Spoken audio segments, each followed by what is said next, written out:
जैसा हमारा मित्र मंडली होता है वैसे ही हम धीरे धीरे बनने लगते हैं। जैसे अगर बड़ा ए है, उसके पास एक बी है और इसके बाद सी है, तो ए के बाद का बी जो है अगर उसके पहले 12 लिख दिया जाए तो उस बी को हम 13 पढ़ने लगते हैं। वही यदि ए है तो क्या पढ़ते हैं आगे? बी पढ़ते हैं। मतलब कहीं ना कहीं से अगल बगल वाले का प्रभाव उस बी पर पड़ा। संगत का हमारी सोच पे बहुत बड़ा इम्पैक्ट होता है। अगर हम लोग अच्छे लोगों के साथ बैठते हैं तो हमारा जो व्यवहार होगा, हर एक चाल चलन, हर तरीके से हम अच्छे बनेंगे एक तरह से कहा जाए तो। जैसे कि कोई महान व्यक्ति हो गया, जैसे कि कोई टीचर, जैसे आप टीचर हैं, आप सब इतने सारे बच्चों को पढ़ाते हैं, सब कुछ सिखाते हैं, और आपके साथ हम लोग 10 मिनट भी अगर बातचीत जैसे अभी हम नॉर्मली कर रहे हैं 10 मिनट भी करेंगे तो हम आपके कुछ जो कुछ मतलब गुण हैं वो हम सीखेंगे, कुछ आपसे सीखेंगे। और अगर हम इसकी जगह हम कहीं बाहर फालतू किसी बच्चे के साथ घूमने लगे, गाली गलौच में पड़ गए तो हम कुछ सीख नहीं पाएंगे। उल्टा जो हमें आता भी होगा वो भी ख़त्म हो जाएगा, मतलब वो डाउन होने लगेगा, डाउन होने लगेगा एकदम। मतलब हम हमारी क्वालिटी एक अलग दिशा लेने लगेगी।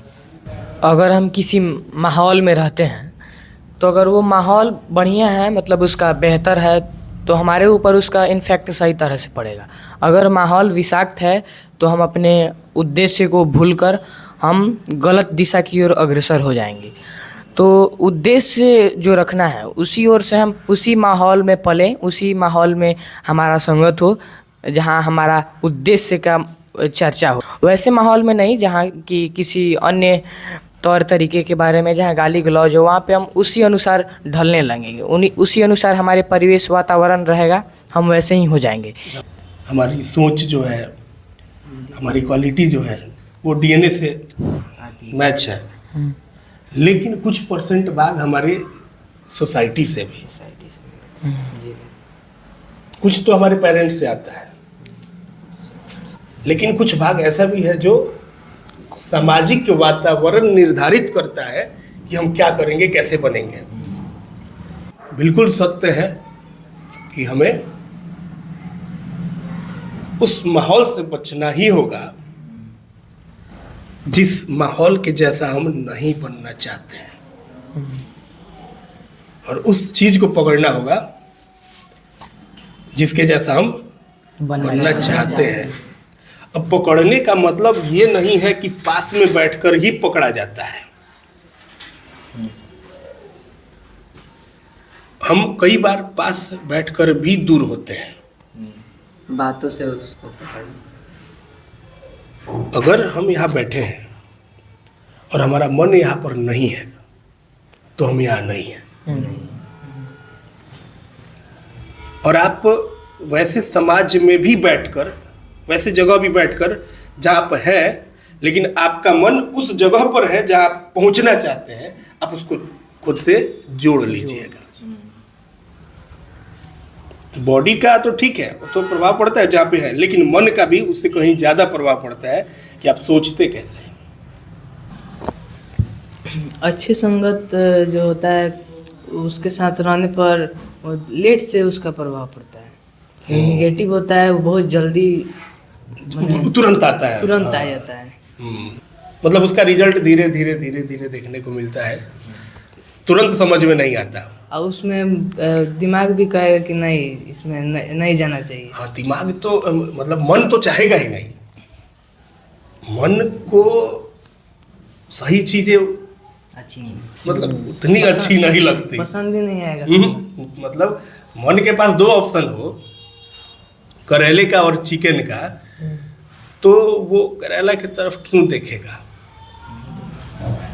चिकन की तरफ आकर्षित उधर जाएगा ना।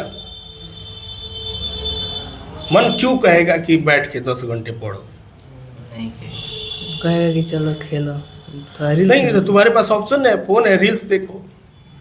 आज संडे है, छुट्टी है, चलो कोई फिल्म देख लेते हैं, उस पर कोई कॉमेडी सीन देख लेते हैं, तो मतलब 1-2 घंटे का कपिल का शो देख लेते हैं, किताब हटाओ। मन को आराम पसंद है, मन को मस्ती पसंद है, मन अनकंफर्ट होना नहीं चाहेगा।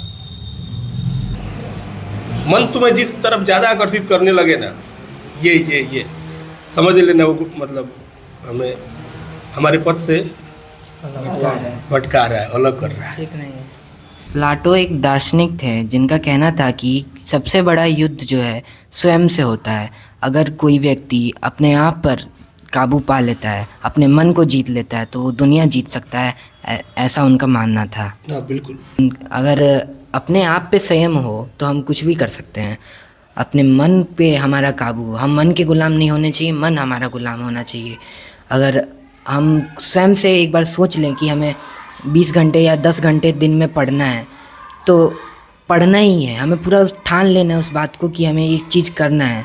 हमें अपने मन का गुलाम नहीं बनना। मतलब अगर मन कहे कि ना पढ़ाई छोड़ो, पढ़ाई से कुछ नहीं होने वाला, थोड़ा खेल लेते हैं, थोड़ा घूम लेते हैं, तो ये चीज़ आगे जाके काम नहीं आएगी, काम पढ़ाई ही आने वाली है।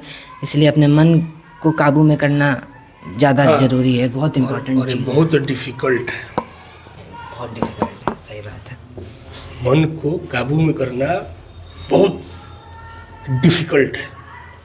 इसलिए सक्सेसफुल लोगों का रेशियो बहुत कम है। बहुत कम है।